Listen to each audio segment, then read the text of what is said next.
So for the Arduino Project 5, this is the RGB lights.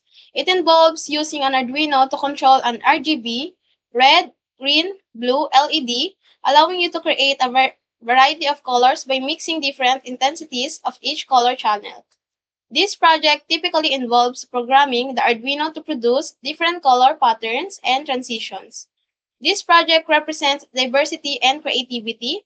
The ability to blend colors symbolizes richness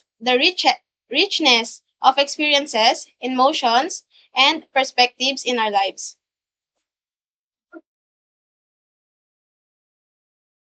List of materials. Any compatible Dell Arduino Uno Mini LED. 1 piece, 5 mm RGB LED. Resistor, 3 pieces of 220 resistor, 1 for assembly without soldering. 4 pieces, jumper wires, male-to-male jumper wires for connection. Breadboard, optionally for easy circuit assembly without soldering. Power supply, USB cable to connect the Arduino to a computer or a battery pack for standalone operation. Computer with Arduino IDE installed for coding. Good day, everyone. Thank you for being here today to watch our presentation. So first, I would like to introduce my group. I am Janela Borja, and I'm also with Weir Jovelin, Manti Dave, and Rebagoda Joshua. And we are the Group 2 Tech Innovation. So without further ado, let's dive headfirst into our presentation.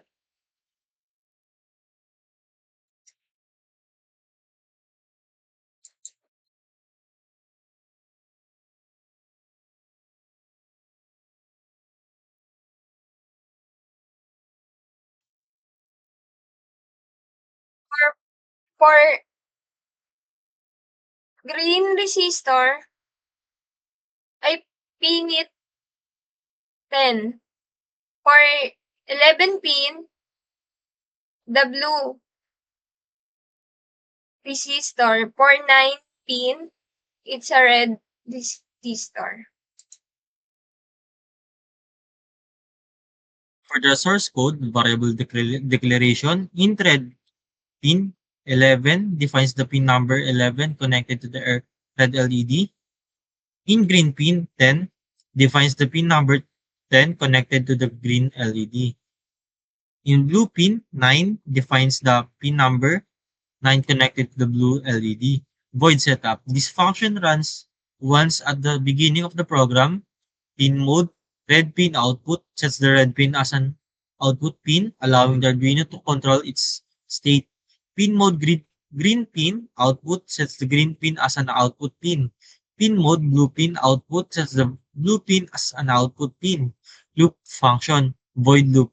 This function runs continuously in a loop after the setup function completes. Set color to 5500, calls the set color function to set the LED to red, 255 red or 0 green, 0 blue. Delay 1000. Pauses the program for 1000 milliseconds or 1 second. Similar lines set the LED to green, blue, white, purple, and light blue, each followed by a delay. Set color function. Void set color int red value, int green value, int blue value. This function takes three integer values representing the desired red, green, and blue components of the blue color. Analog write red pin red value uses analog writing to control the brightness of the red LED based on the red value. Analog write green pin green value controls the brightness of the green LED. Analog write blue pin blue value controls the brightness of the blue LED.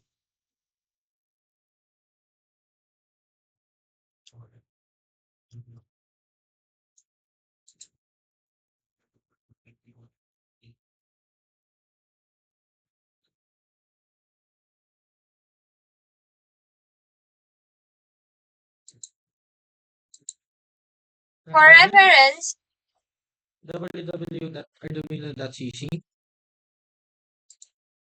credits for use CapCut For video editing, for presenting, we use Microsoft PowerPoint. Credits to Miss Jasmine Padilla for taking the video. For the programmer or code maker, credits to Christian Dimante and Joshua Rebagoda. For the assembly, credits to Miss Jovelyn Bayer and Janela Borja. And for the editing, credits to all members of the group. Thank you.